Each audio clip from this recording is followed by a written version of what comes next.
This is what a coup actually looks like from the January 6th committee videos, and this is Bill Barr in his deposition. I had three discussions with the president that I can recall.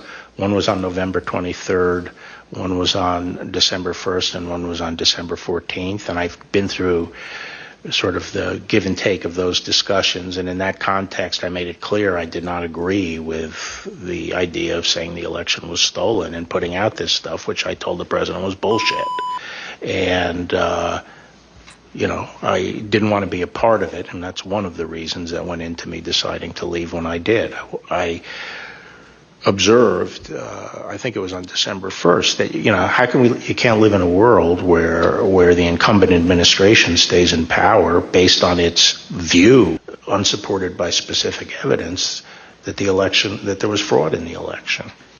Bill Barr, on Election Day 2020, he was the Attorney General of the United States, the top law enforcement official in the country, telling the president exactly what he thought about claims of a stolen election. Donald Trump had his days in court to challenge the results. He was within his rights to seek those judgments. In the United States, law-abiding citizens have those tools for pursuing justice. He lost in the courts, just as he did at the ballot box.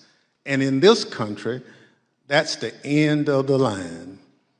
But for Donald Trump, that was only the beginning of what became a sprawling, multi-step conspiracy aimed at overturning the presidential election, aimed at throwing out the votes of millions of Americans, your votes, your voice in our democracy, and replacing the will of the American people with his will to remain in power after his term ended. Donald Trump was at the center of this conspiracy. And ultimately, Donald Trump, the President of the United States, spurred a mob of domestic enemies of the Constitution to march down the Capitol and subvert American democracy.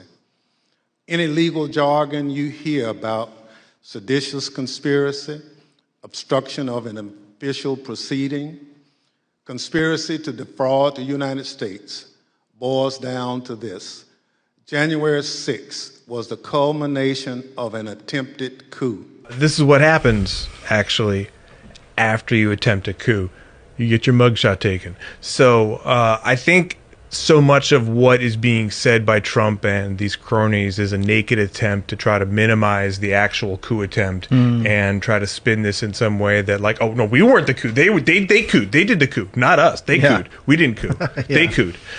So to review, not a coup. You see here Joe Biden, Kamala Harris's names on the ballot, and you see that they won the Electoral College and the popular vote, both their names. And this was a coup. And it's so scary to even look back at the photos of our Capitol being ransacked like that.